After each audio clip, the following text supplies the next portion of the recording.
Good afternoon, good morning, good day to those of you who are tuning in live to this episode of Huddle Up Live. I don't typically go live. You usually see and hear me through Huddle Up with Mark the Fun Coach, my podcast that is released every Tuesday.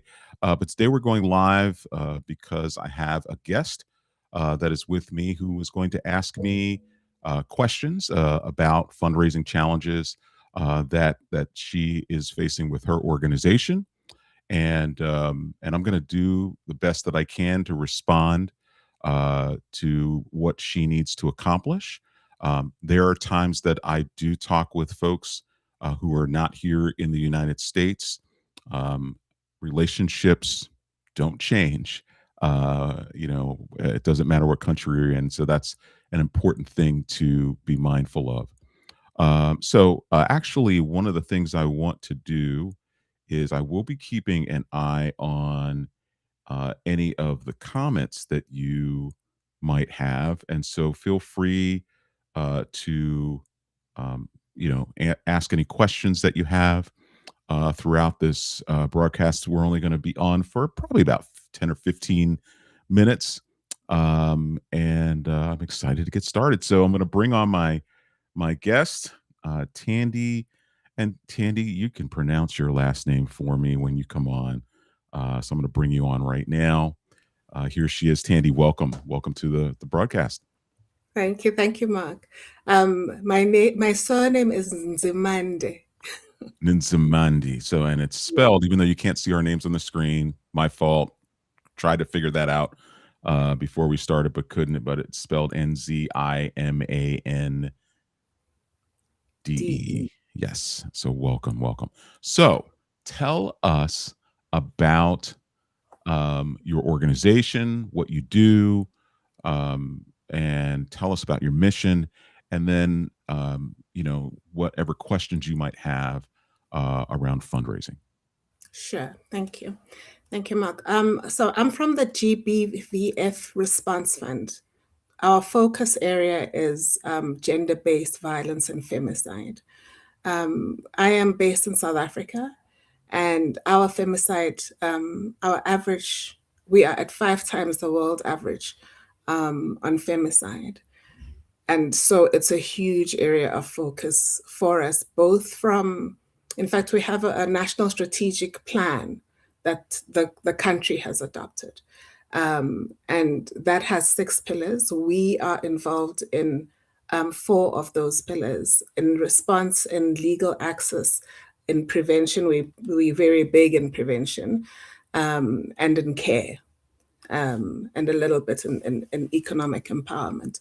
Our model is that we're an intermediary. So we support community-based organizations as well as more established non-governmental organizations with funding. So we raise funding and we grant funding onto other people who are more at the coalface. So you're a pass through in some Yeah. ways. Okay. Yeah. And really the reason we were formed, and we were formed 5 years ago, was because it's really difficult for community-based organizations to access funding. So there needed to be a channel that was an easier channel for community-based organizations. And Okay. that's what we represent. Okay. And so you said a word that many may typically not know in Sure. terms of, and you said femicide. Is that correct? Yes, that Okay. that Explain that. is the killing of a woman because she is a woman, and often it is an intimate partner, so somebody whom she is in a romantic relationship with, that will commit the femicide. Okay. Okay. Thank you for explaining that. And you've also talked about how the funding that you secure helps other organizations that don't have other ways to raise dollars. Uh, Mm, so tell me what your challenge is right now. And you mentioned before we got on this the difference in currency. So most of the people who watch and view my content are here in the U.S. sure.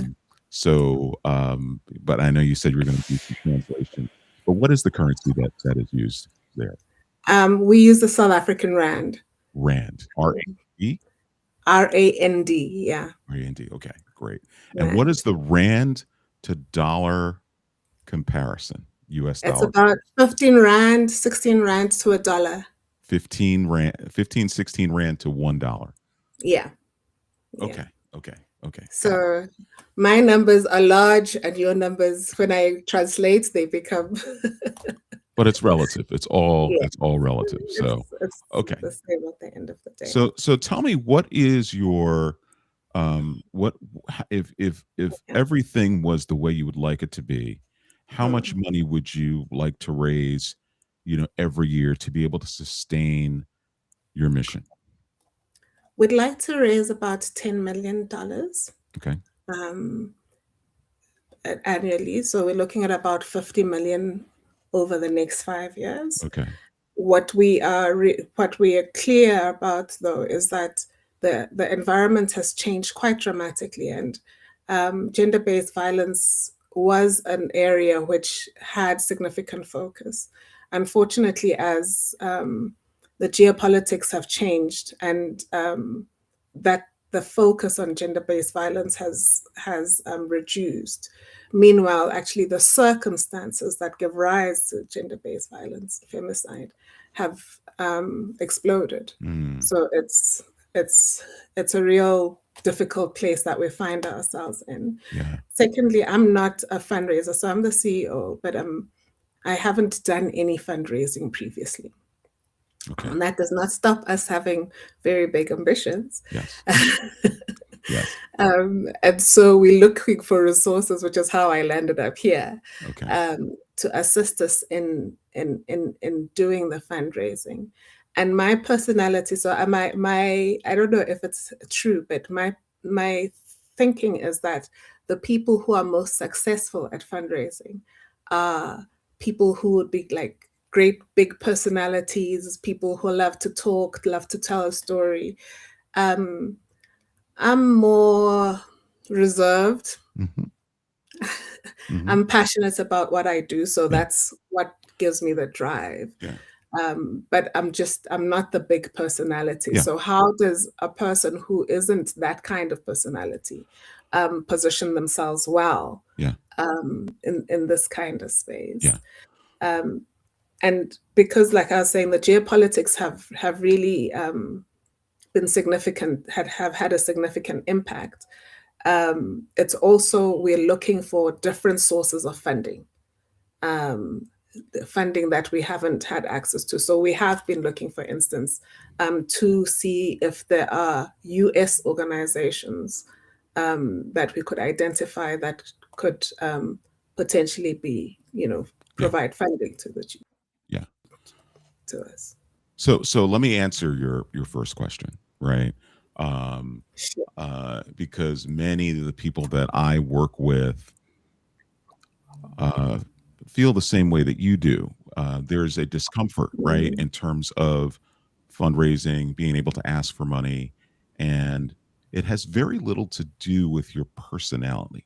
So, one of the things that I often talk about, and this is what was taught to me many years ago, and I carry it through in my work today, and that is that you really mm, only need two core competencies before you even engage in fundraising. One, and you've already said it, a passion for your mission. You care deeply about what you do and the people that you serve. That's first and foremost.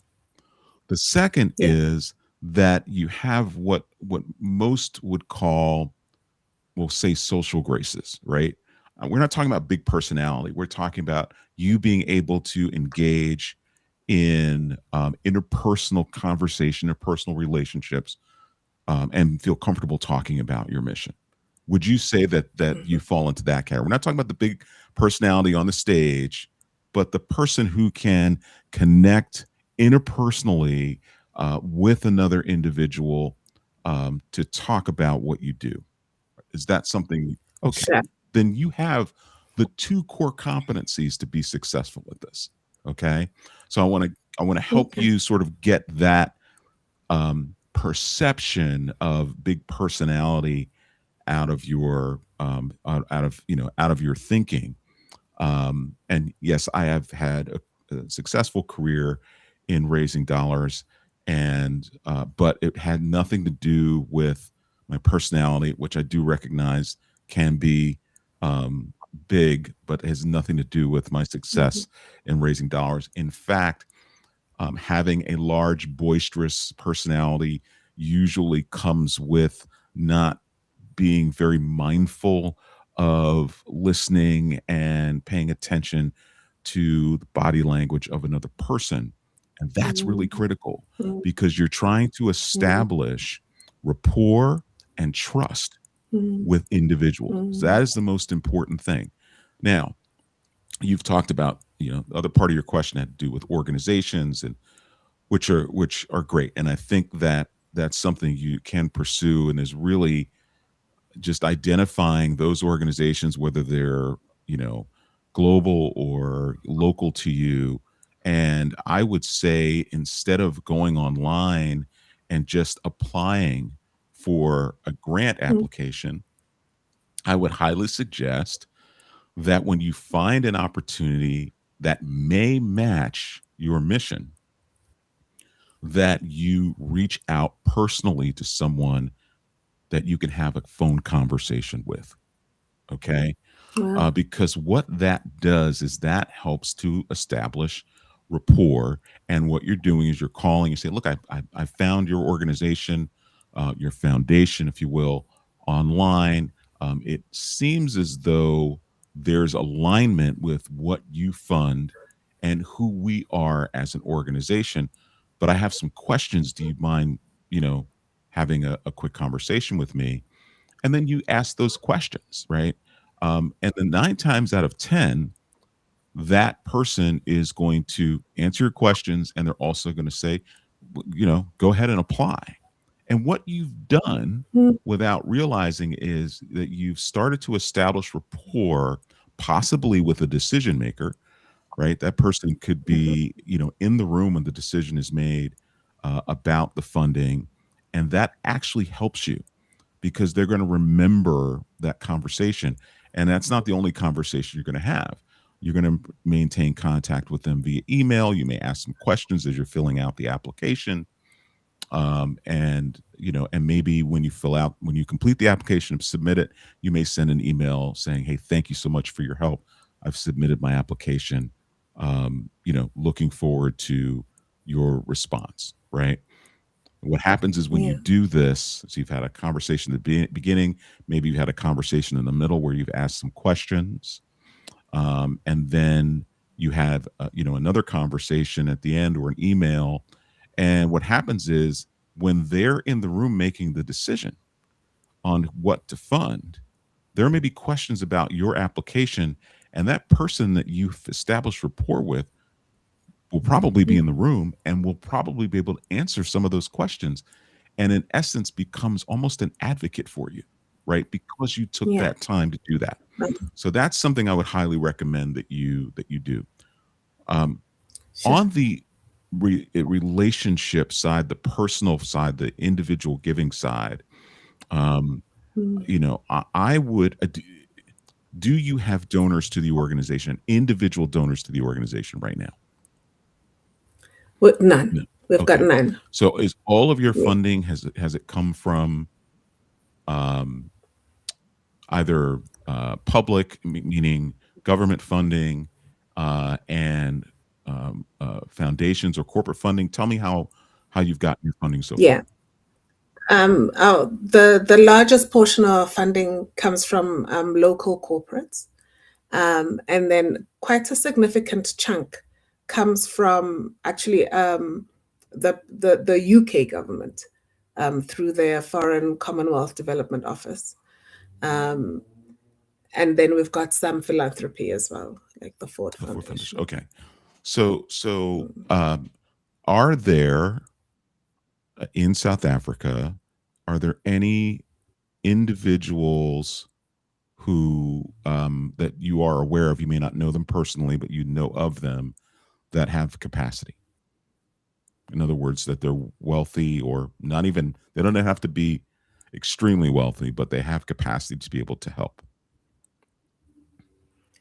I'm sure if we looked, we would find Okay. them. So there's certainly people who I'm sure have make some millionaire list or something, and we could find Okay. them. But Okay. we, yeah. I don't know enough about philanthropic data in South Africa, um, Mm, but here in the United States, when it comes to philanthropy, most of the philanthropy is coming from individuals. About 70 to mm, 75% of all philanthropy is coming from individuals. And wow. 64 or 65% are straight gifts from individuals, and another 10% is what's called bequests. So these are people that have given after they've passed away, right? They've left them. So Okay. the rest is, you have some um, money coming from corporations and coming from foundations, but the majority of giving in the United States comes from individuals. Do you know if that kind of data is being kept in South Africa? And if so, where those percentages fall in terms of corporate giving, government giving, individual giving? Mm.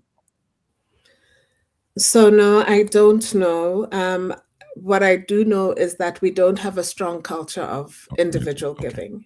I've been in the NGO sector for a while now, and most of the giving comes from corporates and Okay. foundations. And Um, some, Sometimes the foundations are backed by well very wealthy yeah, individuals, but sort of like middle class giving, not yeah. strong. Okay. Not So, strong. and some of that could be that people haven't been presented with the opportunity to give. That could Mhm. be part of the Yeah. culture, and I will definitely look into that. But I think from a Mhm. corporate perspective, are you getting in front of the right people? How are you soliciting them to give? Mm. Give me an example of that. Sure. So in our creation is a bit strange in that we were created to be a short-term entity. There was anticipation that a government entity would come into place, which would then mean that this entity was required. That hasn't come to pass. But what it did was it meant that we fundraised initially and then focused very strongly on disbursement for quite some time. And now, only now, with the realization that actually we need to fundraise again, are we knocking on doors again? Okay, So we are re-establishing our relationships with the previous donors. And because quite some time has elapsed since we were in contact with them, um, quite a number of those people have moved on. So it's almost establishing new relationships again. Um, and I yeah, see what you're saying. so that's where we are. Yeah. So here's what I would recommend. When you, I would suggest that you engage in that kind of fundraising all year round, not just when you, because what happens is, um, you're engaged in sort of high level transactional giving, right? So you're going Mm, to them when you need the money, they give you the money, and then you go away and do your thing, and then you come back when mm, you need the money again, right? mm, And mm, one of the things I would recommend is to stay in contact with those corporate donors throughout. Um, Give them updates on how the funding that they've provided is helping the people that you serve, helping to solve the problem that you're setting out to solve. And you do that periodically throughout the year. And when mm, it comes time to ask them again, first of all, you'll know if somebody has moved on and somebody else is responsible, because you'll be hopefully handed off to that person even before it's time to mm, ask again. mm, And then mm, about 2 months before you need the funding from them, that's when you re-engage them about, what they'd like to do this year, right? mm, That you're in. And I would also highly encourage you to be specific with them about mhm, how much you need, right? So if you're looking for, I don't, when you say $10 million, so that's 10 million US dollars. Wow. Yes. That's pretty significant. Um, and your organization serves the entire all of South Africa. So it's a We national. work across the country. Okay. Yeah. Okay. Okay. So 10 million. Okay. That makes sense. Um, so yeah, I would highly encourage you to engage in building those relationships and sustaining those relationships with your funders throughout the year, Yeah. and move from that transactional process that you're in to a more Mm. relational process, keeping Mhm. them informed, letting them know how the funding is helping.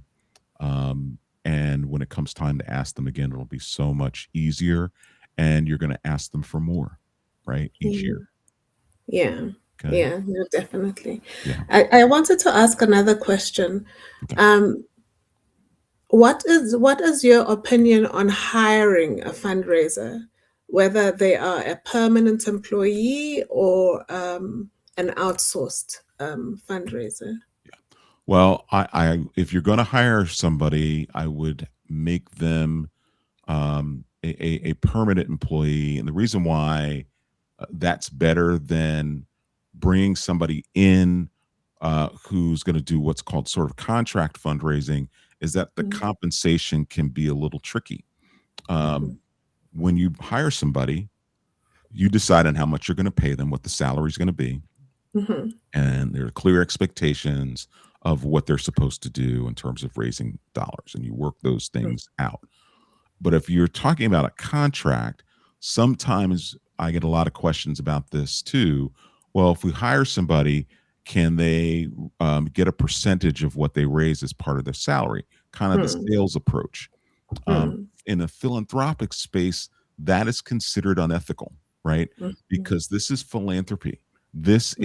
is money that is being given to serve a purpose, to meet a need, to solve a Mm. problem, and the fact that a percentage of that is going to the person who asked for the money isn't really considered ethical. Yes, Mhm. money that goes to the organization also pays for staff, pays for that's understandable, right? Mhm. But if the person raising the dollars is incentivized solely by that sort of that compensation of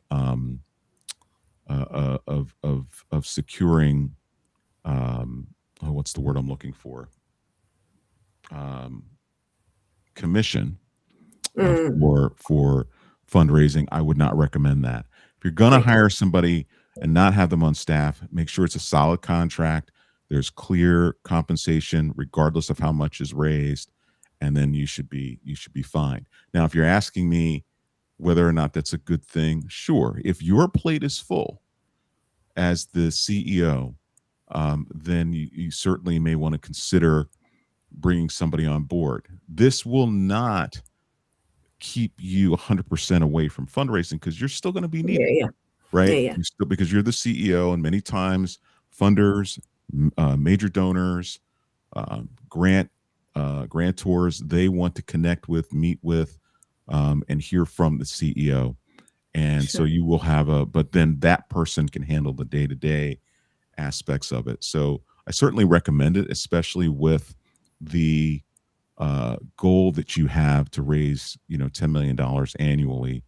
You're going to want to create Mm. a process, almost like a machine that will have that person oversee all aspects of fundraising, including your role in it. And I do think that there may be some opportunities to encourage individuals, to give. The individuals will only give if you ask them, right? The Yeah. corporations aren't knocking on your door to give you money. You're going to them and you're, asking them. Same thing holds for Mhm. individuals. And you might be surprised at how many people will give because they care enough about we all care about our fellow humans, right? And so Yeah. if they care enough about society, and then you're trying to solve or address a societal issue in your community, people will give if you ask them. Mm. And and and with, say, corporates, are they interested in hearing about how credible we are, or are they more interested in hearing about the story of the people whose lives we I touch? think you have to strike that balance, right? Yes, when it comes to corporations, your credibility, your soundness as an organization that is going to Mm, spend money responsibly and wisely to solve that problem, to address that issue, to meet your mission. mhm, Yes. But they're also going to want to hear some stories about some success stories about lives you've mm, saved, people you've helped, mm, because again, that's where mm, the proof is, right? mm, So I call this mm, head versus heart. With individuals, you have to determine what language a donor speaks. Is it head language? Is it heart language? Are the head people are mhm, more interested in exactly that, the soundness mhm, of the organization, they're going to want to see data, they're going to want to see your fiscal year trends, all of those things, to mm, prove that you are an organization worthy of their support. Those are the people that are more cerebral. Those people who are more heart, more feelers, they're going to want to hear about those success stories, the women that you've helped, the lives that you've mm, saved. And they may want to hear some data around that, but they're going to want to hear from those women in particular. So if you mm, don't have testimonials, written testimonials, or if they're comfortable doing video testimonials, I highly recommend that you collect a number of those that you can use as part of your fundraising strategy. yeah. Okay. No, thank you You're very welcome. much. I wish you the best of luck. Obviously, you know how to reach me if you want to Yeah. continue talking. And stay tuned. I've got some things that I'm going to be offering, especially after the summer, that I'm really excited about. And so you'll hear about those when that time comes. So thank you for being with us. Thank you All so right. much. Thank you, Okay. Mark. Thank Thank you. you All very right. much. Okay. Bye bye. Bye. All right. That is it for today. I want to thank you all for watching this, whether you're watching it live or on the replay. And we'll do this again. We'll see you next time. Thank you for joining. Take care.